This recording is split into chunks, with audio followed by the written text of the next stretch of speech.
Alrighty, let's get the latest on Ezra Miller. Now, this is, of course, a video about his his legal issues. Did I say he again? Ugh. Their legal issues. And starting to, this is starting to deal with one of the situations that they've been demonized for, which sounds like maybe things aren't as bad as we were led to believe. But anyway, here's the article. A temporary harassment order issued against the Flash star Ezra Miller in Massachusetts after a mother of the 12-year-old accused Miller of acting inappropriately around her child was lifted Friday after a court hearing. The mother, Shannon Gwynn, accused the star of menacing her family and acting inappropriately toward her non-binary child in a story that appeared last summer in the Daily Beast. No criminal charges were ever filed. Miller's attorney said all of the actor's encounters with the child were initiated by the mother. The attorney, Marissa Elkins, said Miller was never alone with the child and never interacted with the child outside of 2 brief encounters which occurred in the presence of several other adults. Elkins also said Miller never had a weapon on them during these encounters, as Gwynn has claimed. Miller appeared in a hearing on the matter today in Greenfield District Court. Per sources and Elkins, Gwynn did not appear.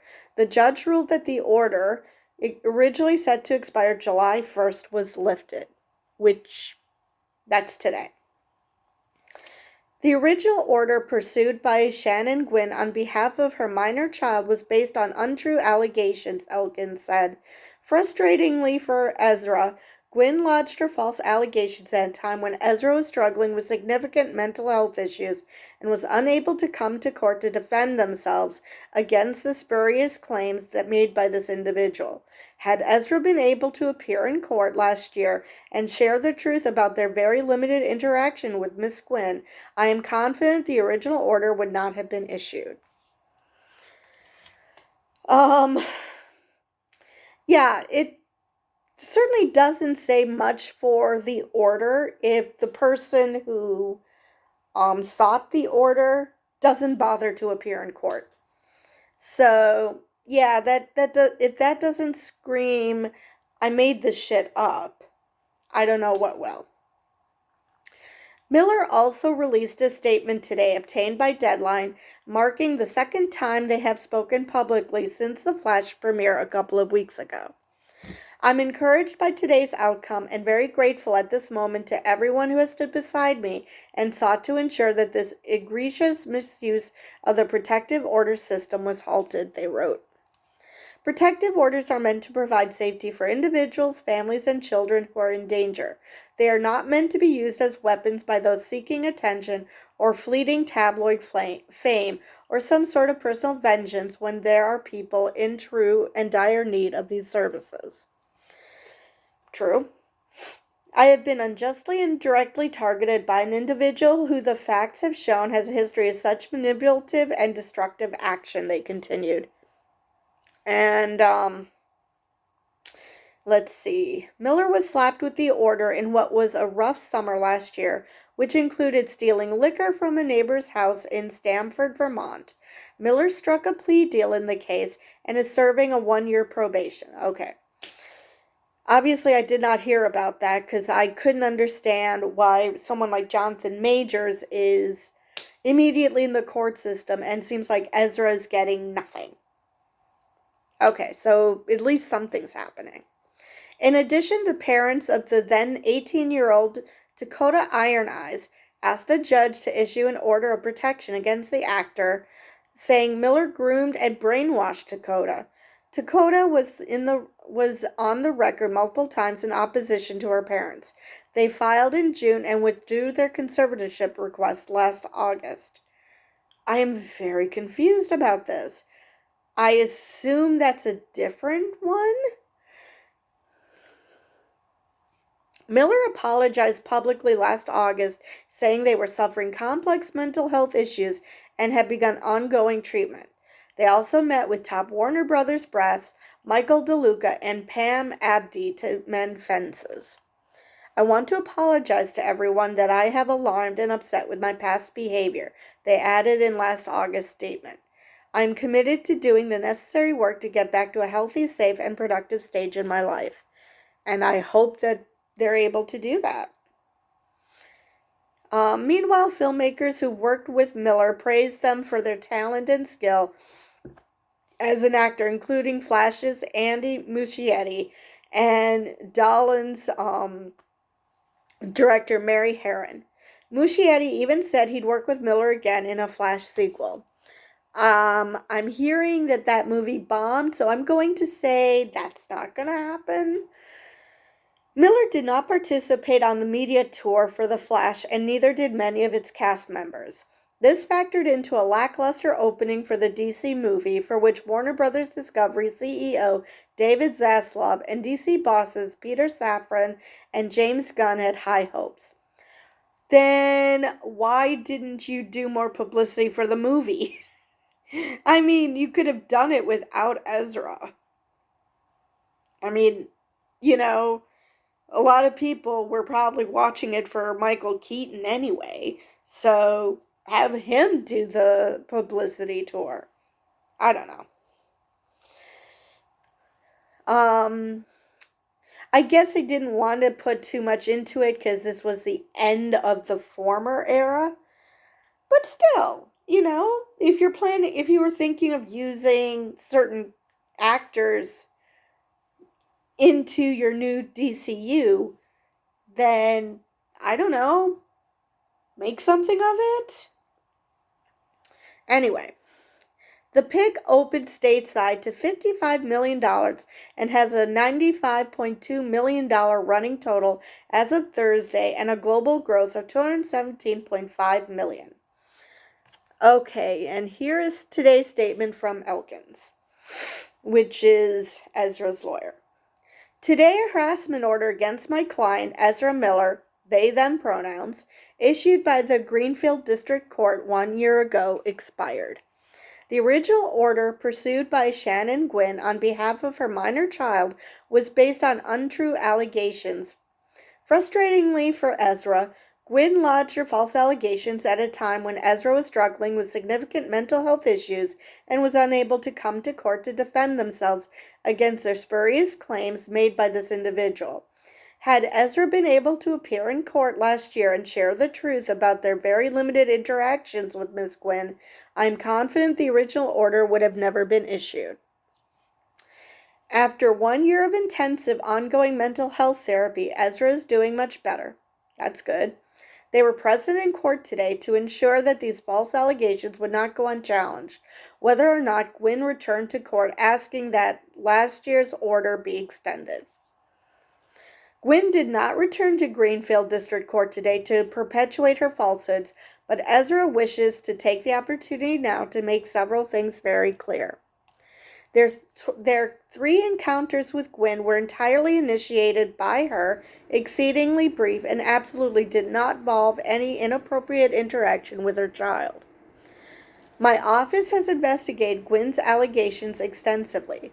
We have interviewed multiple eyewitnesses to every encounter Ezra had with Miss Gwynn and her child and reviewed the numerous text and Facebook messages Miss Gwynn sent to people she knew from Ezra's inner circle, and it is very clear.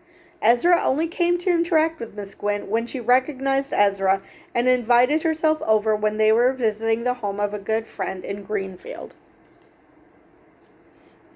Ezra was never alone with the child and never interacted with the child outside of 2 brief encounters which occurred in the presence of several other adults. There was absolutely nothing inappropriate about Ezra's very limited conversations with this young fan. Ezra never possessed, much less deployed, a weapon in any of these brief encounters, as Miss Gwynn has claimed. These claims are fabrications. Miss Gwynn sought out every opportunity for chance encounters with Ezra whenever they came to Greenfield to visit these same friends and attend music events. Days before seeking the harassment order last year, Gwynn was still trying to ingratiate herself with Ezra's celebrity and perceived wealth by texting Ezra's friend, Whitney Sutter, even trying to orchestrate an invitation to Ezra's home in Vermont. All of these efforts were rebuffed. Well, if that's true, it sounds like a disgruntled fan. If everything the lawyer is saying is true. Ezra's inability to appear in court prevented them from speaking out against Gwynn's fake allegations, as well as presenting the aforementioned evidence. The media, clearly tipped off by Miss Gwynn, reported her false allegations without any diligent effort to corroborate her claims. Ezra does not deny that in the midst of their struggle that they have made mistakes and behaved at times in ways they wish they could take back. That, however, does not make every allegation, rumor, or false accusation true. There are real-world consequences when claims like these are heedlessly amplified, without any regard for the facts or the truth. These false allegations, fanned by unscrupulous media, have threatened Ezra's recovery and done terrible damage to their reputation and career. Nonetheless, Ezra is in a much better place than they were at this time last year and is very glad to put this behind them. And they are grateful to their family, friends, and community for their love, compassion, and support. Thank you. Marissa Elkins, Esquire. Elkins, our Rudolph and Schiff, which is the law firm. Now, we have a statement from Ezra. Now, before I continue, this is something that has bugged me also with the Jonathan Majors thing. With just an allegation against him, people have been dropping him like a hot potato. Thankfully, Marvel has not been one of them. I've heard rumors that they're making an alternate ending to Loki season 2 in case these charges turn out to be true. But for the most part, he's being dropped. One allegation is ruining a man's life. Let's wait till he's found guilty, then let's ruin his life. But same thing with Ezra. He's had a mental health crisis. He absolutely should answer to his bad behavior. But is that worth doing this circle jerk that he's doing? They are acting out because of whatever issues they're having. How is the media dumping on him helping the situation any? If they are having a mental health crisis, how is dumping on them going to improve their mental health? It's not. So, and it turns out that at least in this regard, the allegations were false. Because if they were true, she would have been in court and she would have wanted an extension of the protective order. But that isn't what she wanted. She wanted fame. That, if what the lawyer is saying is true, she wanted fame. So yeah, we all have to be careful when someone is accused of something. Yes, absolutely, believe the victim. There is something to that, but that doesn't mean vilifying the alleged perpetrator. You can believe a victim and until you find out that the evidence doesn't support it. If the evidence supports it, then by all means, dump on the perpetrator. But wait till we know the facts. I mean, this doesn't help anybody. Same thing when people victim blame. How is this helpful? You're just basically saying you don't care about the facts. You just you believe one side over the other. Let's wait for the facts and then let's dump on the offending party. Sounds perfectly reasonable. Anyway, This is what Ezra had to say. I'm encouraged by today's outcome and very grateful at this moment to everyone who has stood beside me and sought to ensure that this egregious misuse of the protective order system was halted. Protective orders are meant to provide safety for individuals, families, and children who are in danger. They are not meant to be used as weapons by those seeking attention or fleeting tabloid fame or some sort of personal vengeance when there are people in true and dire need of these services. Very true. I am being unjustly and directly targeted by an individual who the facts have shown has a history of such manipulative and destructive actions. I implore those members of the media who have recklessly spread false claims and failed to accurately report the truth and context of the story to hold themselves to a higher standard and take the time to find the facts rather than chasing the clicks. Yep. On a personal note, I want everyone to know that I am continuing to do my best to preserve my own wellness and what I can to reverse the collateral damage this ordeal has brought upon me and those close to me. Finally, to all you many beings in this world who have had the enormous courage to see me through it all and make it here with me, I will spend a long time trying to explain to you what it has meant to have your support. You have my undying gratitude, admiration, and love, Ezra. So that was very nice and very mature. And, yeah, I have to admit, it's not that I believed all the stories, but I didn't even know that he reached a plea deal in one of the incidences that he had, and that he was on a year probation. I knew nothing about that, which tells you that the media was concentrating on the bombastic, the what would get the clicks, as Ezra put it. You know, what would get people's blood boiling, as opposed to stating facts. I mean, this has been going on for, a year? And this is the first time I'm learning that he reached a plea deal in one of his cases. That should not be a thing. That should have been something I heard about earlier.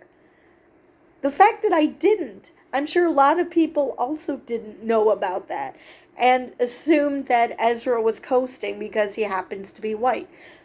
Like I did, in that Jonathan Majors is going through the legal system and Ezra seemed to be just fine. Well, apparently that wasn't the case, and nobody bothered to mention it because let's just dump on a guy who's having a mental health crisis? I mean, I just do not understand that. If for no other reason, if you hear that someone's having a mental health crisis, why are you making the mental health crisis worse?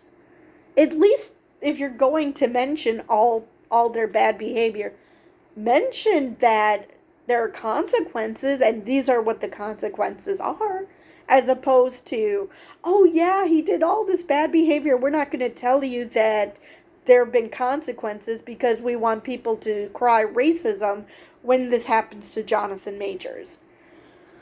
So, yeah. I'm glad that things are looking up for Ezra. I hope that they continue to improve their mental health. This actually, the fact that that they're probably not going to come back as the Flash, based on the fact that a lot of people really didn't like their version of the Flash, whether it's because of the way Barry was written or his performance, I'm not quite sure.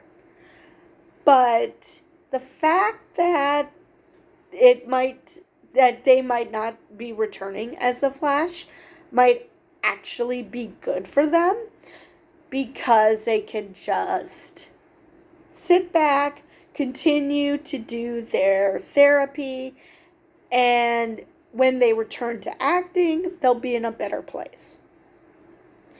Which, there's literally nothing wrong with taking a mental health break. And the fact that Warner Brothers were behind them to get that help, that's privilege right there. Not many people would have their bosses be that empathetic. So they were so lucky that they had an employer that was willing to do that for them and to get them the help that they need. So, yeah, hopefully things are looking up for Ezra, and whether they come back as the Flash or not, which, like I said, right now I'm leaning towards not, just based on the reception of the movie. They can concentrate on their personal life, on their mental health, and then when they come back to finding an acting role, whether it's still in the DCU as a different character or in an entirely different role, that they'll be in a better place. And then we won't be hearing these stories about this spectacular mental health breakdown. Anyway, I think that's all I have to say on this topic. Oh, and I will see you guys in the next video.